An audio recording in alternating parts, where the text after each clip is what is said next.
Hi, friends. Welcome back to Zach and Brian Watch the Watchmen, a DC 3-cast joint. My name is Brian. Shockingly, with me is Zach. We're going to be talking about the third episode of the HBO Watchmen television series. She was killed by space junk. Zach, how are you? I'm doing well. Um, Again, we say this every week. If you haven't watched the episode yet, go avoid this, watch the episode, and then come back and talk to us. We should mention we are recording this on Monday, the 21st of October. So this is the first time that there are actual reviews out there about Watchmen thus far. What have you seen so far, Zach? Has the response been pretty good or pretty bad or what? I feel like the response that I've seen has been like pretty overwhelmingly positive. Of course, I've seen a few negative takes and a few like maybe lukewarm takes, but I feel like in general it's been really well received. I actually so, so I mean, on one hand, I saw people favorably comparing it to things like Joker or The Boys, which are not things that I like. But then No. I have seen people comparing it to something like Black Panther, um, which I do like. So um, I think the takes have been very entertaining and funny, but I think overall, I feel like it has been pretty positive. Yeah, I agree. Aside from a certain guy, I'm not going to name any names. We'll call him Owns Vostrowski. Um, Most of the people whose opinions I trust have been pretty spot on so far. Hmm. At least with how I have seen the show thus far. Um, but anyway, Yeah. let's I mean, get into this we're episode. probably in our own little echo chamber, but that's beside the point. That is probably true as well. But let's get to the episode. So this is the first episode to really have a sort of a focus that wasn't Angela. I mean, she's obviously a big part of this episode, but the focus here is really on Laurie, and Laurie's going by the name of Laurie Blake. Let's start there. Yeah, yeah. So, I'll say so. Like, I had already seen in the casting that Laurie was in the show, but I don't think that her name as Laurie Blake had been revealed. I might be wrong about that, but I didn't know that. And so when she comes on screen, and we have these kind of two overlapping sequences. One where she's making a phone call to Dr. Manhattan, Which is amazing. which is amazing, and telling a joke, which we'll get to that later. And then the other where she is staging a bank heist. And so you don't know who she is at first, but I thought, oh, this is probably Lori because she fits the age. It seems about the right time to introduce her. But then when they refer to her as Blake, and they refer to her as Blake before they anyone calls her Lori, Right. that was a really interesting twist, I think. Yeah, I agree. Um, what do you make of her going by Blake at this point in her life? I think that it makes sense. I think it kind of tracks with her trajectory at the end of Watchmen, the comic, because that is kind of her beginning to come to terms with her parentage.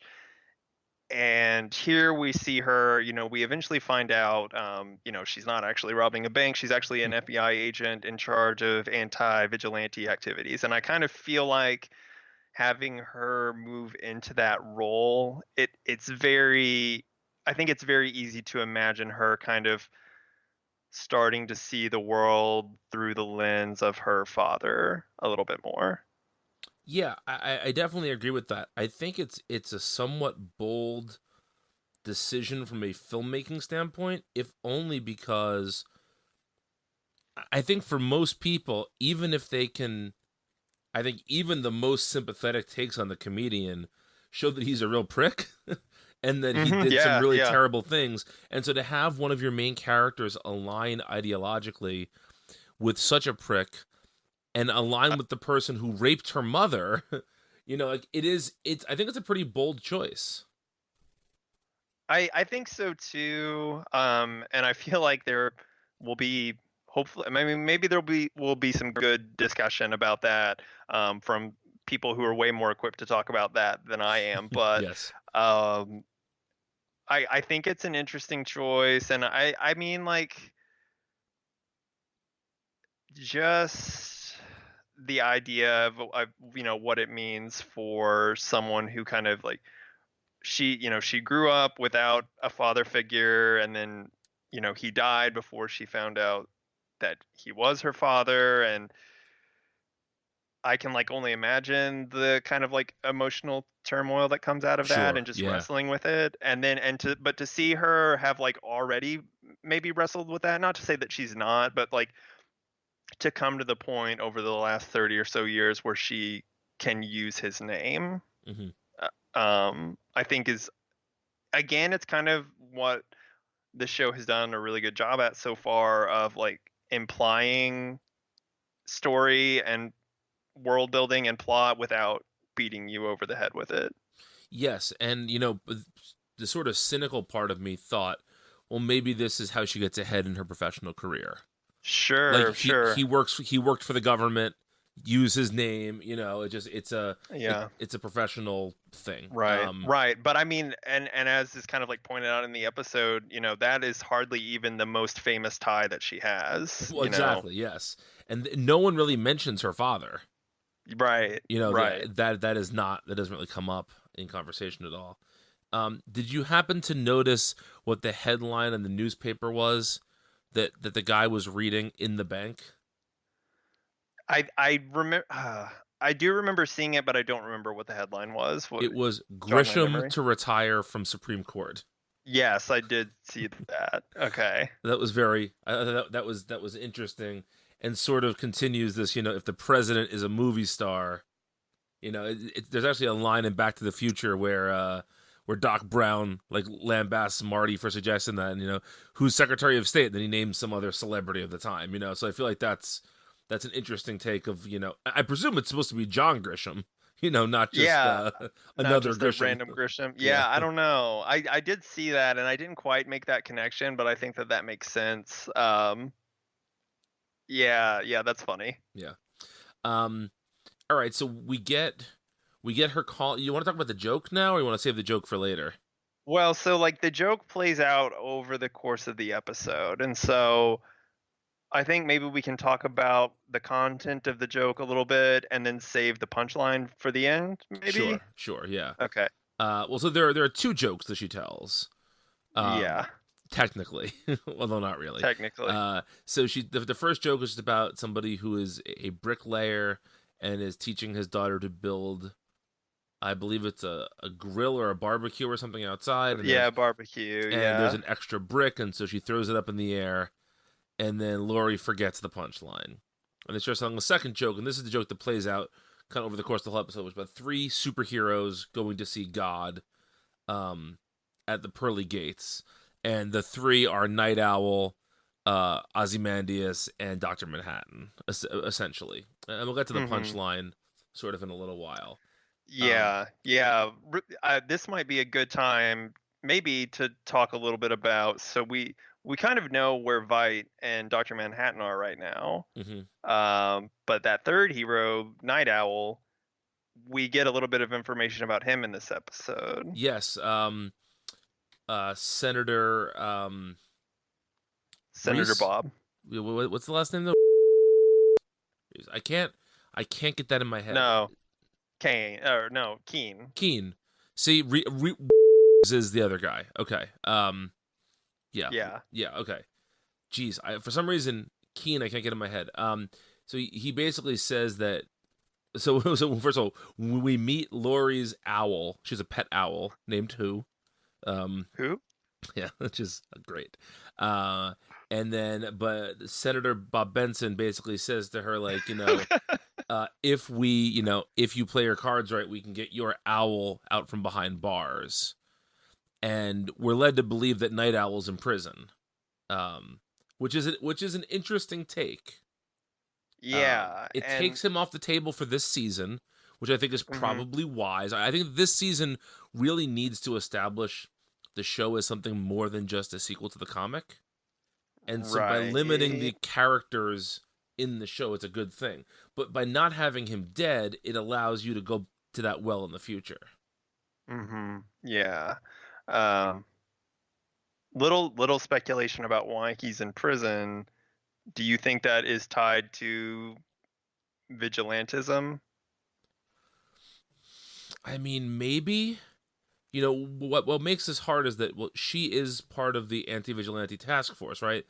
But you don't hmm think that she'd arrest her husband necessarily.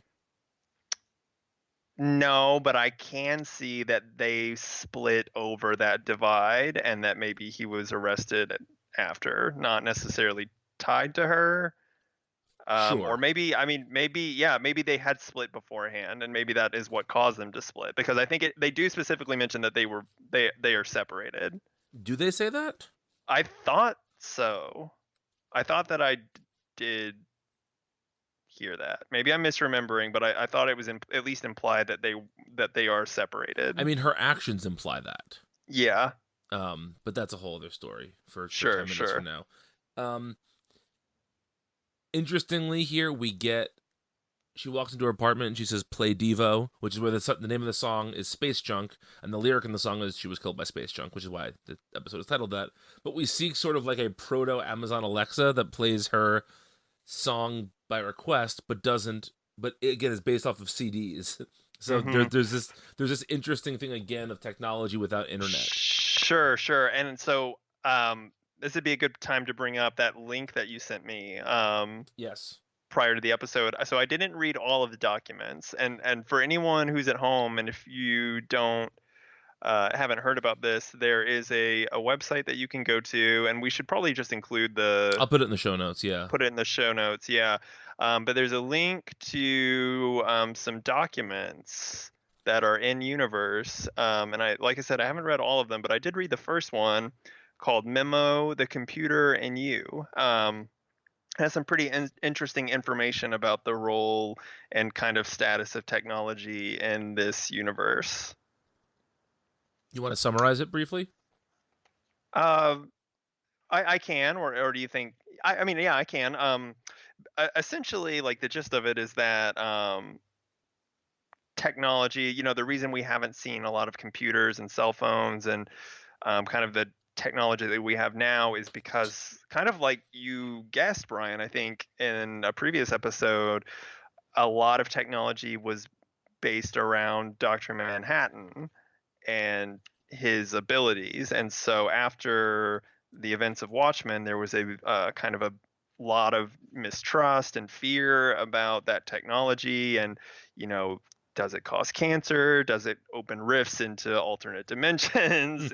Normal things. And so it really kind of hampered the development of technology as we have it. And so this memo is kind of a memorandum amongst the FBI telling them that they all have to start using computers and word processors, and it has a very antiquated feel. It's the kind of thing that you would relate more to like the late '80s, early '90s than the In late 2019. Yeah. teens. Yeah, Yeah. so pretty interesting.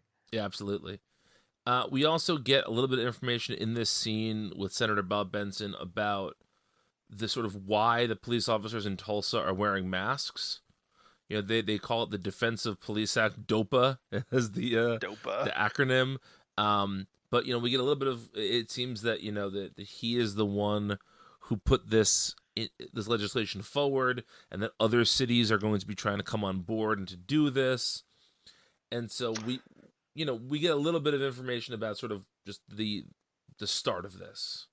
Yeah, yeah, and it's interesting because I don't know if this was your assumption, but I kind of got the impression that this was the status quo maybe across the majority of America, but Yes, agreed. the the fact that this is very much like a prototypical program that's kind of being piloted in Tulsa is a really interesting idea. Um, I that DOPA is also one of two acts that are mentioned in this episode. I think the second one, this is the first time we've heard about it, the Victims of Racial Violence Act. Um, isn't that Isn't that kind of what we see in the where hmm. No, I guess I it is the don't know first if time, that's yeah. the yeah, I don't know if it's the same thing as the Redfordations. Right, yeah, I don't So think it so is. yeah, so this Victims of Racial Violence Act, um, I actually so I'm a terrible note taker. I don't remember exactly what it was brought up in relation to. I just wrote it down because I thought it was interesting. But I do remember that it essentially kind of answered the question that I think we had in the last episode about what differentiates the Seventh K from kind of more typical um, White supremacy. white supremacist groups, and that this Victims of Racial Violence Act is really kind of the thing that turned them against the government and particularly the police. Hmm. Yeah, it's again, it's an interesting. Like, so there's a scene we should just mention this. So Laurie goes to an FBI briefing, and we get a sort of information dump about the Seventh Cavalry, and that's where we get that information. We also find out that that's a Okay. Custer's Last Stand reference. Yes, yes, you're right. And we also get introduced to everyone's favorite intern. Is it Petey? Petey, yeah. Yeah. Who As, who is actually the I think this the fictional website that we'll link to is kind of in universe managed and maintained by him. okay. Um, and so essentially, the FBI wants to send Laurie and an entire team down there to investigate Judd Crawford's death. She says that she's gonna go alone, and she'll bring Petey essentially with her. Um, then we get a scene of them on the tarmac, or I guess in air, going to Tulsa, and we see Laurie for the first time really discuss her past in any real way. Um, Petey asks, I guess, kind of a fanboy question, but not really. He basically asks if he knew Adrian Veidt, if she knew Hmm. Adrian Veidt, and she says, like, "Do you want my autograph?"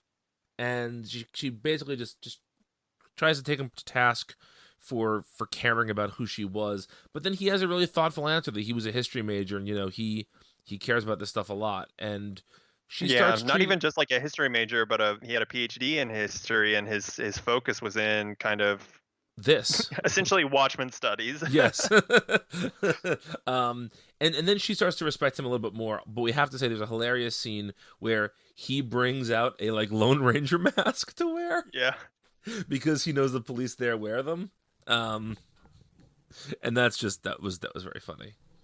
Um, but yeah, so when they land in Tulsa, she essentially goes to the headquarters of the Tulsa police, where they're not the official headquarters, but where they have the pod and they do their interrogations. And she meets two of the other police officers that we've seen floating around, Red Scare and Pirate Jenny.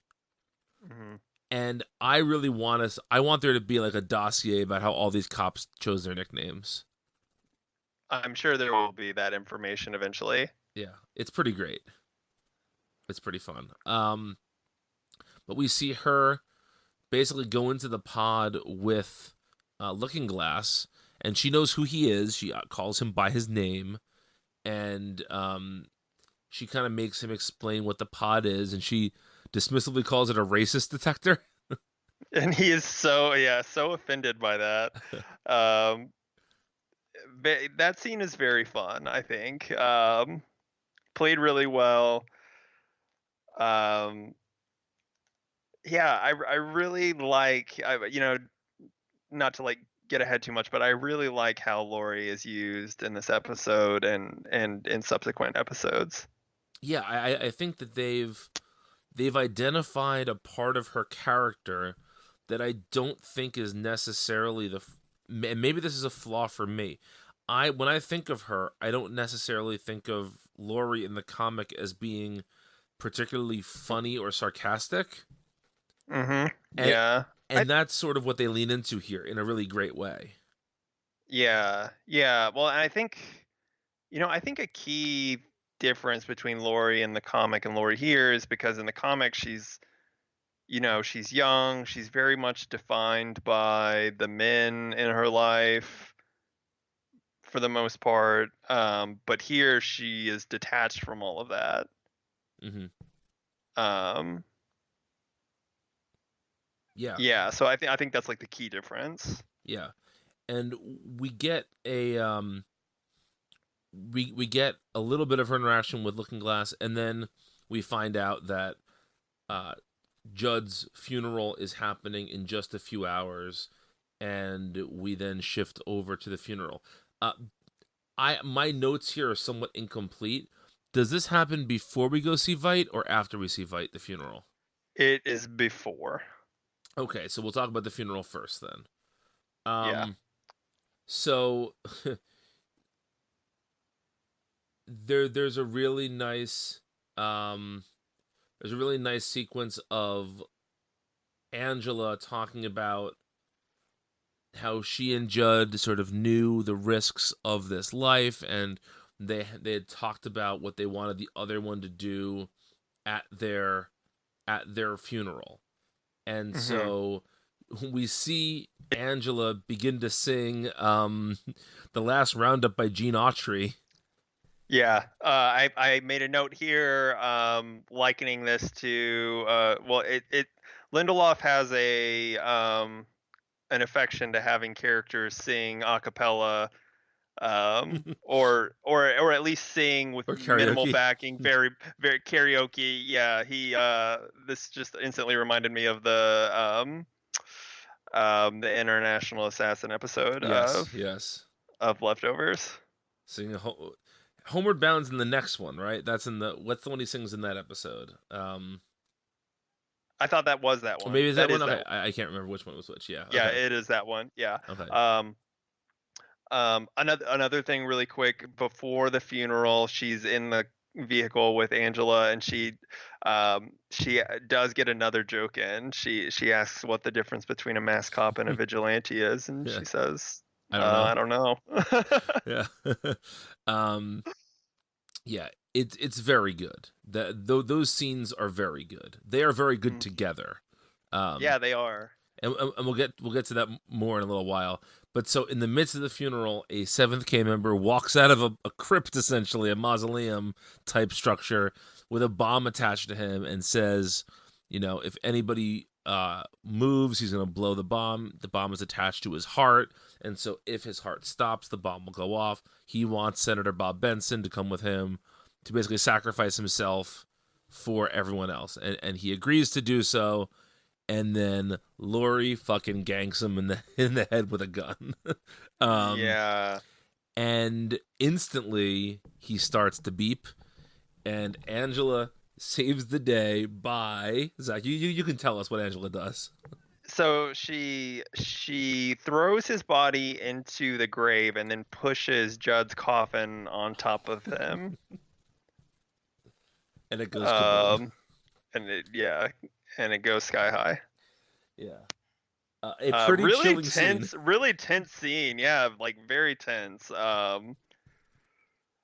And yeah, I mean, I really don't know what to say about it. I'll actually have more to say about it in the next episode, I think. Okay. But Yes. Yes.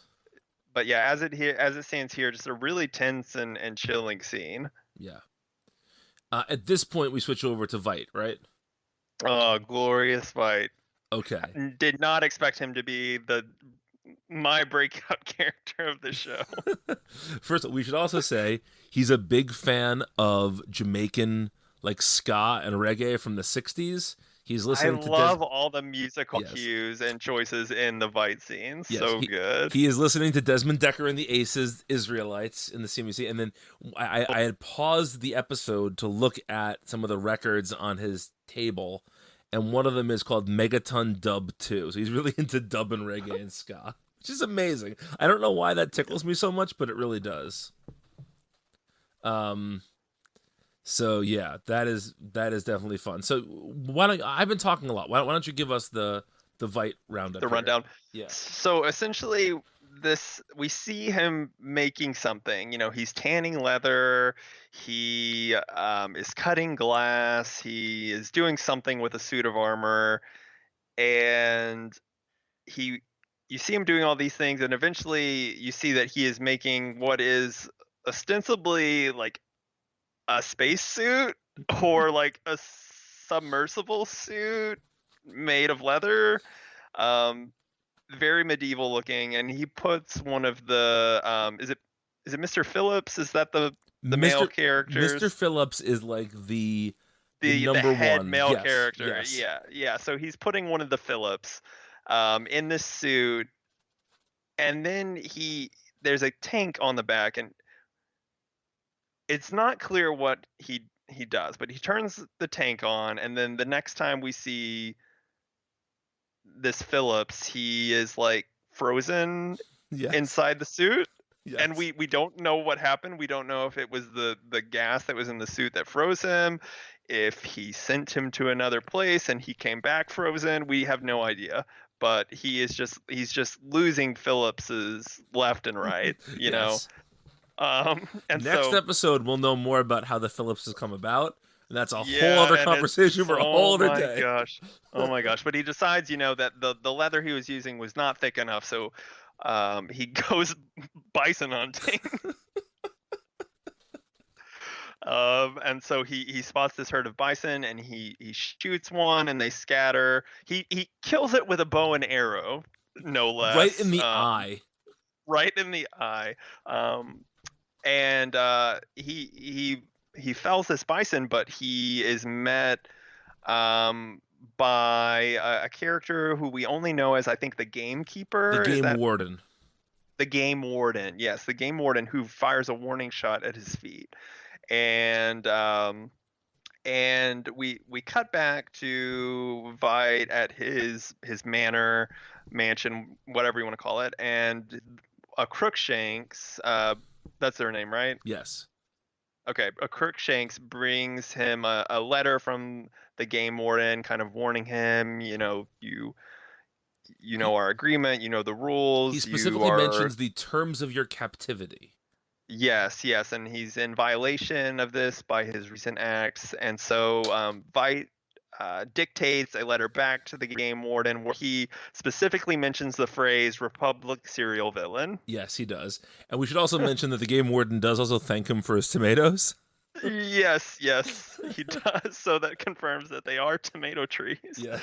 Um, so I mean, it's actually a pretty tame scene compared to What we've the seen and what we previous will see. one. Yes. Yeah, well, yeah, but still pretty delightful, I think. Yes, absolutely. Super, super fun. Uh-huh. So after this, we get another scene of Laurie and Angela together in the crypt that the seventh K member comes out of. And we begin to see Laurie put her cards on the table here. She thinks Angela's hiding something. She deduces that Angela. What? Sorry? Oh, I didn't say anything. Oh, sorry. Skype made a weird noise. She deduces that Angela found a secret compartment in Judd's closet because she found it there, and she always looks for them because she found one in her dad's closet. Such a great connection, though, Yes, Such a yes, good callback. yes. Definitely not something I would have thought about at all. No, neither would I. But we begin to see that she is on to Angela in some way. She knows Angela is Yes. not telling the truth about something, but we don't really know what yet. Hmm.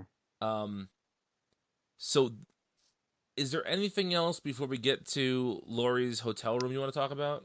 So I think it was in the scene, correct me if I'm wrong, but there was specifically mention of the Russians attempting to create a second intrinsic field generator. That is mentioned at some point in this episode. Yes, Okay, I had it somewhere around here, so I thought it would have been I thought it was it could around have this been. It point. could have been. Um, I think that's an interesting idea, and I don't necessarily. I wonder if that is just, again, kind of world building, or if that is going to be a plot thread, Right. like that the Russians are trying to create a second Doctor Manhattan. Yeah. That's a very Uh, interesting thing to bring up. I'm glad you brought it up. yeah, Um, it's not necessarily something I want to see happen. I don't want to see this show turn into like two dueling Doctor Manhattans. right. Um, but I do like the idea of this kind of, arms race, and the idea that the peace that Veidt brought is already broken down. Right. Yes.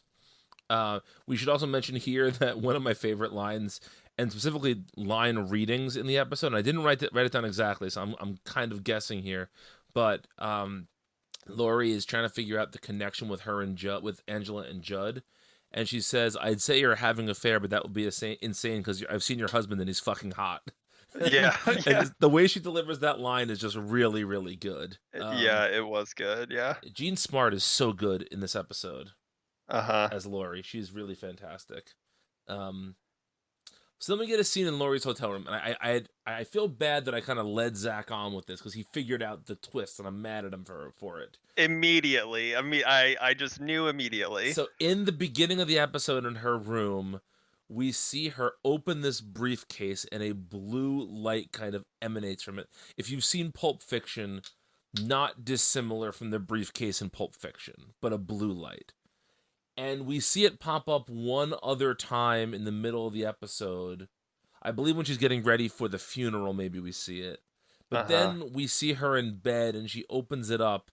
And I had to pause the episode. I was laughing so hard when I first saw this. Because I did not get anyone telling me there's an absurd twist in this episode. Zach got that information and figured it out immediately. Zach, what is in this briefcase? There is a enormous Dr. Manhattan dildo. I mean, what a bizarre thing to put in there. Yeah. Yeah. Um and I think it's is it an Esquire magazine, I think, with Laurie and Dr. Manhattan on the cover? Yeah, it's some sort of. I don't. I believe it's an I c Esquire. That's correct. Yeah. Kind of on the inside of the briefcase, so when you open it up, it's facing. And so um that's her kink, I guess, you know? Yeah, and this is really interesting because I got the impression that like when you read Watchmen, by the time you meet Laurie in Watchmen, she's sort of over this relationship, Yeah. and it's interesting to me that she is both calling Mars to talk to him and also using him to get her rocks off. Still, Yeah. it's a very interesting character beat. And I don't know if we're going to get much more of that this season, only because the season is, I believe, 9 episodes long. And we're already, at the point where so much is being unfurled. I don't know how much more we're going to have time to go back in these characters' histories. But I am Right. interested to sort of get more of That her seems like a thought for season him. 2 flashback type thing. Agreed. Yes, absolutely Yeah. agreed. Um, and then we see her go over to Petey's room and have her way with Petey while he's wearing his little Lone Ranger mask. Oh my gosh. Um, Um yeah. yeah, yeah. Well, and that gets us back to the beginning of the episode and the punchline of the joke. So, well, why don't you tell us the punchline, Zach? So, she's gone through the three stories of the three heroes, and then a fourth character enters, and it's a girl, a woman, who approaches God and reveals that she was the daughter of the bricklayer who threw the brick in the air, and then the brick comes down, hits God in the head. God dies, And goes to hell. goes to hell. Roll on snare drum, etc. It's a pretty dark joke. It is a very dark joke. It's not very funny. No, it's not. But again, and this is I guess maybe the more heavy-handed note of the episode. I think, in contrast to Laurie taking on the name Blake, this is a just really, really blatant comedian Yes. connection, and I didn't love it, honestly. It was maybe my least favorite part of the episode, but I think the more important thing that she is contacting John Yes. frequently. Um, yeah, I didn't love the joke. No, I understand that there wanted to be a sort of some connective tissue throughout the episode, and then this works for that. But I don't think you gain too much from it. You basically, You really don't. it shows you that it shows you two things. It shows you that Laurie is still trying to connect with John, and it shows Yes. you that Laurie has taken on parts of her father for good and for bad. Yes. But those things all could have been told to you without this joke. Right. It's no Pagliacci. No, it's not. Well played, sir. And then Laurie leaves this booth. And by the way, you mentioned the phone booths are these like space age Yeah. 1950s things.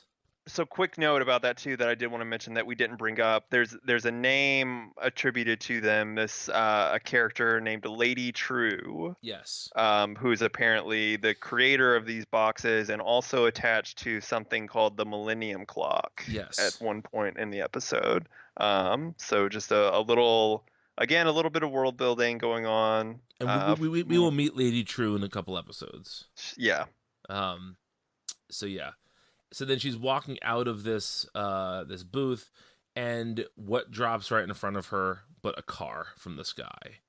And yes. it appears to be Angela's car that disappeared at the end of episode 2. Mm-hmm. But we see her not necessarily understand that this is the payoff from something we've seen in the past.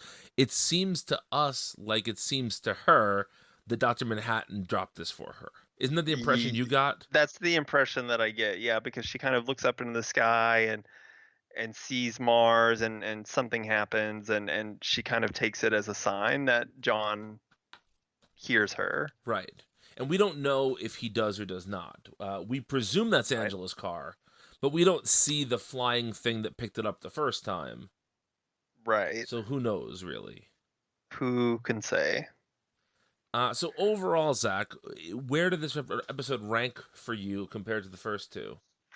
That is a tough question. I definitely think I liked it better than the first episode. I think I would put it on par with the second episode, honestly. Maybe I might have liked it a little bit more, but I think it was pretty close to the second episode. It's a very different episode. It is very different, agreed. I do. The thing that it really has going for it is Laurie.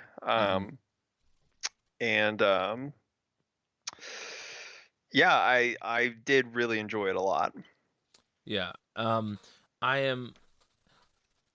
think that this episode somewhat changes the trajectory of the season in interesting ways. I think in some ways, we'll talk about it with future episodes. But this we will.